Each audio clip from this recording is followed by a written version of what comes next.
So, January 11, 2026. O, Sunday ngayon. So, may nag-avail sa atin ng green gas nung umaga. Colorway to taga Pampanga. Then, buyer ko naman nag-avail din sa akin ng magazine. Last time na bumili na sa akin ng isang pirasong magazine. Kung mapapanood nyo, ngayon January lang siya bumili sa akin. Isang set yon 1911 na silver chrome. Then, nag-avail siya sa akin last time. Ngayon, bibili ulit siya sa akin ng dalawang magazine. Yun, pang 1911 caliber 45 to, double bell. Parehas na GCash payment to. Ito, taga Cebu nga pala to si Ma'am Chanel. Then, ito naman, taga Pampanga. So, ang hindi ko lang nagustuhan is, yun, naglagay siya ng protection. So, alam ko namang legit, kumbaga, legit seller naman ako And, hindi naman po ako namimilit kung ayaw nyong umorder or, yun, sa mga gusto mag-order, yun, hindi naman po ako namimilit kung wala kayong tiwala. Yun, hindi ko lang nagustuhan kasi naglagay siya ng protection sa GCash niya. So, kaya rin ako gumawa ng video. Siyempre, may nag-avail sa atin ng isang set airsoft gas type automatic. Ang pinagpipilian niya, una niya pinagpilian, nagtanong siya ano daw mataas na FPS. Yan, yung medyo sakto lang sa budget meal. So, eto naman, yun. So, pinakita ko sa kanya, kakagawa ko lang ng tester nito. So, M92. So, ito yung Pietro. So, kaka-upload ko lang ng video niyan. So, ilang beses din niya pinanood yung video na ito sa YouTube channel ko. So, yan, unya na napili. So, sabi niya, meron daw bang black. So, wala na tayong black niyan. So, ito naman, sabi niya, 1911 na lang daw. Na, yon color black since 1911. Yung color black naman yung 1911 natin.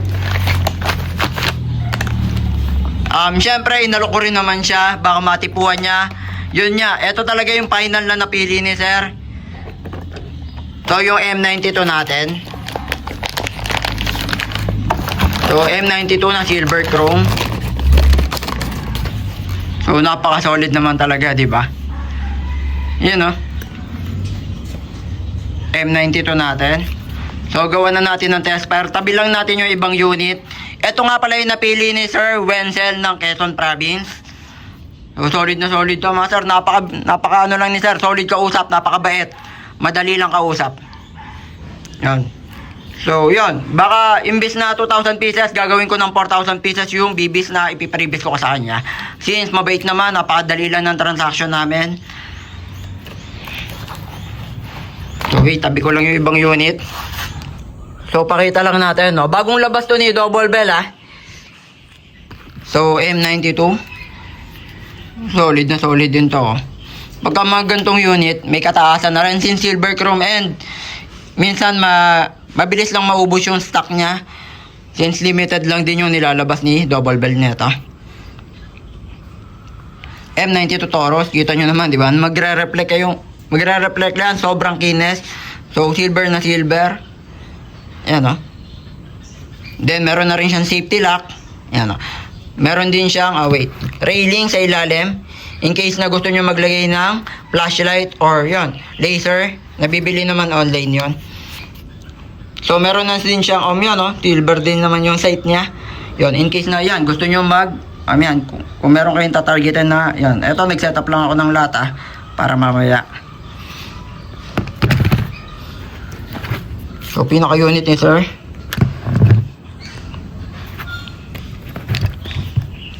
So, silver na silver yan, So, meron na rin siyang safety lock, So, halimbawa, since wala pa namang karga to na gas, yan, So, ganyan lang siya. Pero pagka binaba nyo yung safety lock, kahit anong kalabit nyo, hindi siya puputok. Yan, binaba ko na. Yan, down nyo lang yan, yung pinaka-switch dito. So, di ba? Hindi gumagana yung yung trigger pin. Yan, nakikita nyo ba? So, eto naman, tanggalin natin yung taas natin. Wait. So, syempre mahirap. Isang kamay lang gamit ko. So, yan, di ba? Then, may kabigatan na rin to, mga sir. Yan, solid din to, mga sir, Ang maganda lang dyan, pagka double bell weight, meron na rin siyang kasamang cleaning rod in case na magbara. So, hindi naman siya nagbabara talaga. Wala namang ganong cases. Bihirang-bihira. Yan. Then, may kasama na rin na nozzle, extra nozzle to. So, in case na kailangan nyo nang palitan yung nozzle sa loob, so, meron na kayong reserva, mga sir. May pampalit na kagad kayo. So, sa bala, sa bibis. So, ito yung normal. Ito yung talagang pinapaano natin. Previous niya. 2,000 pieces na bibis. So, pang airsoft talaga yan mga sir, ha. So, hindi siya plastic. Yung iba, sinasabi, plastic ba bala niyan? Hindi po. Gawa po sa ceramic. Mas matigas yung bala niyan, mga sir. Then, 2,000 pieces yung normal na previous natin. So, 0.20. Then, green gas. So, isang green gas. May kasama na rin na green gas to pag nag-avail kayo. So, gawa natin ng test fire to, mga sir. Gamit lang ako ng 0.20 na bibis. So, ito na rin yung papackage ko. Kukuha ko ng bago na ito. Yun na din yung ipapadala ko kay sir. Since mabait naman si sir, napaka-solid kausap. Ang bilis na ng transaction namin. Pinanood lang niya. Siyempre, normal naman talaga sa buyer yon. Titignan nila yung mga unit na nagugustuhan nila. Siyempre, mamimili sila. Then, gagawin ko rin ng FPS. Wait. Gamit tong chronograph. So, medyo malinaw, di ba? Sa online, nakakabili na ito. So, test pair lang tayo. So, ito yung reserva ko na green gas. So, pakita lang ulit natin. Napaka-solid naman talaga. Unit ni Sir Wenzel ng Quezon Province. Shoutout sa iyo, sir. So, press mo lang yan kung gusto mo tanggalin yung magazine niya, no? Since maglalagay tayo ng bala. Press mo lang yan, no? Ito. So, di ba? Mare-release na yung magazine.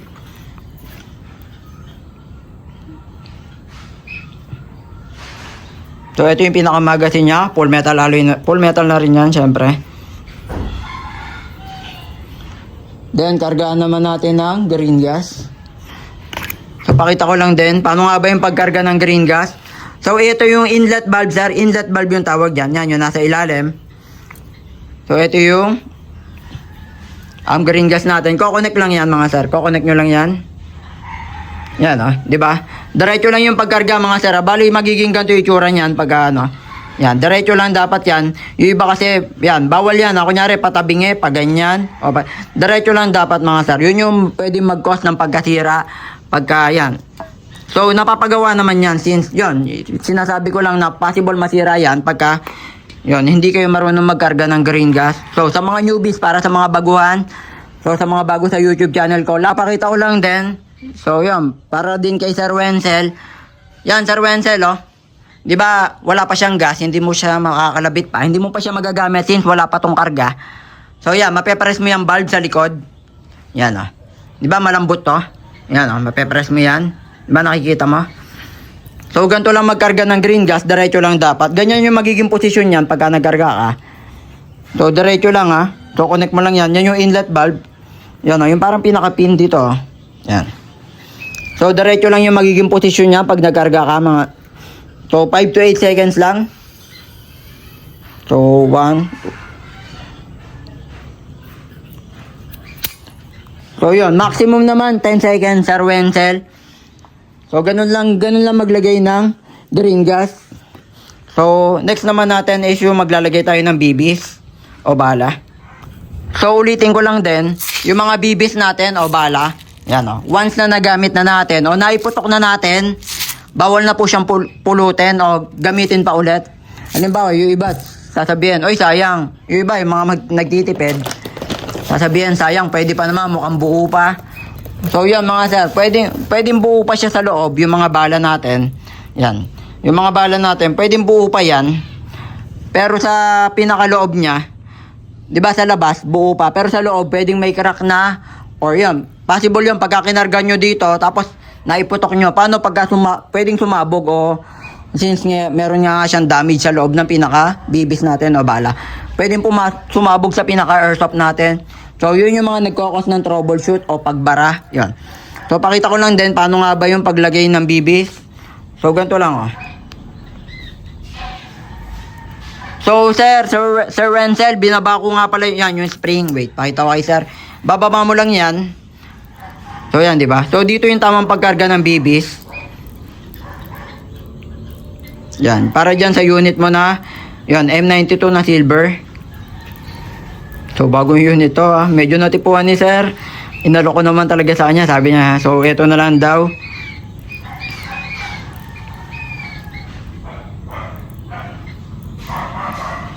So, punuin lang natin para sa test fire. So, tataray natin sa lata din. EPS check tayo. So, yun. Nalagyan na natin. Ganun lang yung paglagay, Sir Wenzel, ah. So, okay na. Balik na natin sa pinaka-unit. So, finger out lang.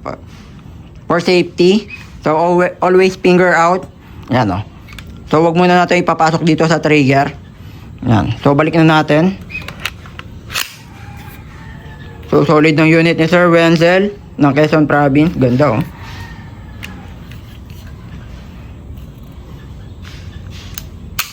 So, hindi pa siya puputok, di ba? Nakita nyo? Hindi pa siya puputok since hindi pa siya nakakasa. And, pagka once nakasa nyo na, so, hindi nyo na siya kailangan ikasa ulit since automatic naman siya. Yan. So, pinakita ko lang. So, di ba? Oh, wait. Papakita ko lang din. Kakasa. Magaan lang yung pagkasa nito, mga sir, ah. So, ganun lang. Then, try natin. Puputok na yan. Since meron na siyang laman na gas tsaka bibis. So, nakita nyo ba? So, di ba? So, press natin to. Baba natin yung safety lock. Papakita ko din yung purpose nito. Yan, o.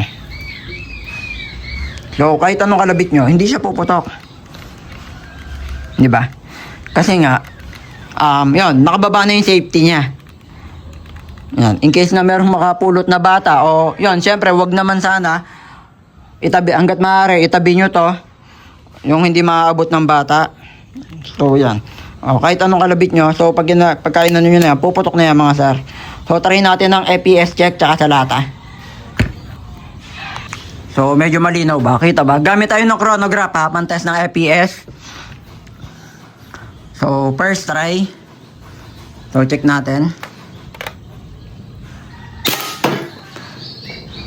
So, 311, 311. So, tatamaan pa yung pinakalata natin. So, isa pa. So, 314. So, syempre, kakakarga lang natin ng green gas, eh.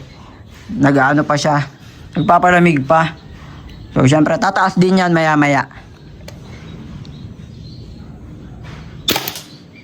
So, 314 ulit.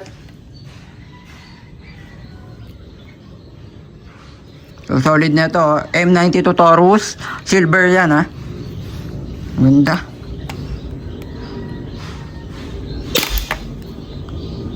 So, 310. So, yun. 300 plus din yung EPS na to. Solid na solid. Ganun naman talaga pag gas type. Ganda na ito, oh. Diba? Yung unit ni Sir Wenzel ng Quezon Province. So, test pair naman tayo. Try natin sa lata. Napatamaan pa yung lata. So, test pair tayo.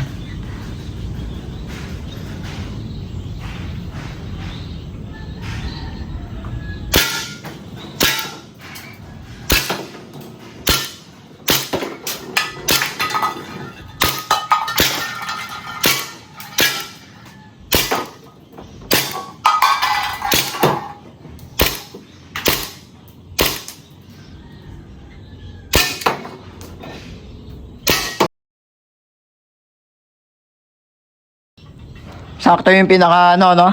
Naubos yung bala natin, check natin. So yun, ubos nga.